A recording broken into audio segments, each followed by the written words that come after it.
दिवसाची सुरुवात अशी बरोबर आपण बरेच असं आपल्या आयुष्यामध्ये असे राज्यकर्ते बघितले आहेत किंवा बघतो की जे चांगले नव्हते आणि त्यांनी त्यांच्या सत्तेचा खूप गैरवापर केला. काही वेळा चांगले पुढारी असून सुद्धा शेवटी त्यांनी काही ना काहीतरी चुका केल्या, परंतु त्यातून काहीतरी चांगलं निघतं, त्यातून काहीतरी चांगल्या गोष्टी निर्माण होतात.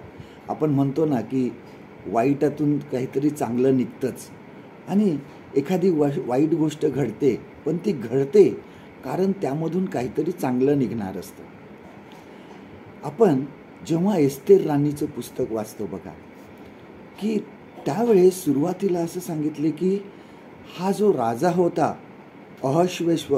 अहश्वेरोष, हा जो राजा होता हा खूप मोठा झाला होता आणि इतका मोठा होता की त्याचे 127 प्रांतावर राज्य होतं. आणि मग संपत्तीचा आपण म्हणतो ना गर्व असतो किंवा माझ्याकडे किती आहे हे दाखवण्याचा प्रयत्न केला जातो आणि त्यावरून मग त्यांनी सर्व आजूबाजूचे सरदार आहेत आणि मोठमोठे लोक आहेत त्यांना त्याच्या राज्यात येऊन ते मेजवानी त्यांनी दिली.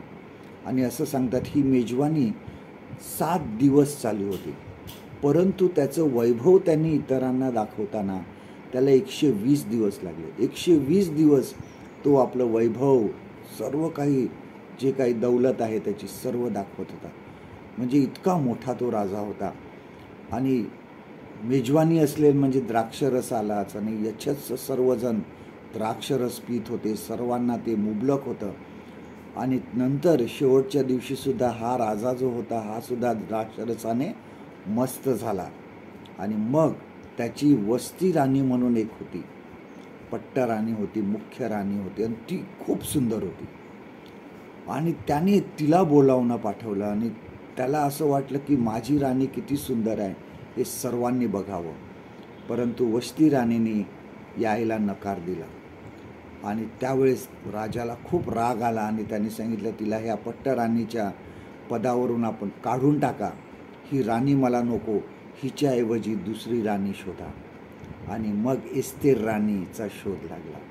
एस्थेर ही राणी झाली, परंतु लक्षात घ्या परमेश्वराची योजना त्यामागे होती.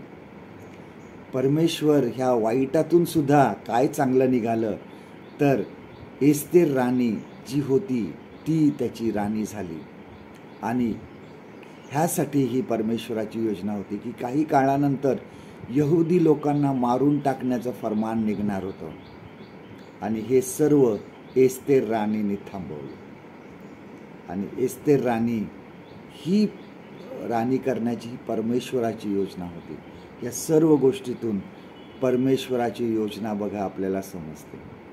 योसेफाचं उदाहरण जर आपण बघितलं, त्याला त्याच्या भावांनी विकून टाकलं, त्याला तिकडं जेलमध्ये जावं लागलं, सर्व वाईट परिस्थितीतून त्याला जावं लागलं, पण त्या वाईटातून चांगलं काहीतरी निघालं.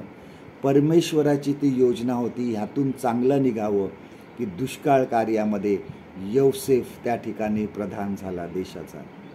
आणि त्याच्याद्वारे त्याचे भावंड, त्याचे लोक आणि इतर सर्व लोक वाचले त्या दुष्काळामधून. त्याच्या हातात ते सर्व काही गोष्टी आल्या. ही परमेश्वराची योजना होती की चांगल्या वाईटामधून काहीतरी चांगलं घडू शकतं. बघा देव कशातूनही चांगलं घडवू शकतो. तोच सर्वशक्तिमान आहे, तो राजांचा राजा आहे, तो सर्व काही उलथापालथ करू शकतो. जरी आपल्याला आजूबाजूला काही वाईट घडत असेल, परिस्थिती निराशजनक असेल, धीर धरा, त्यातून देव काहीतरी चांगलं घडवणार आहे.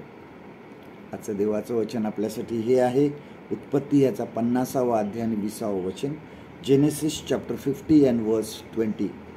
तुम्ही माझे वाईट योजिले, पण देवाची योजना बऱ्यासाठीच होती की तेने करून बहुत लोकांचे प्राण वाचावे. परमेश्वर करो आजचा दिवस तुमचा आशीर्वादित करो.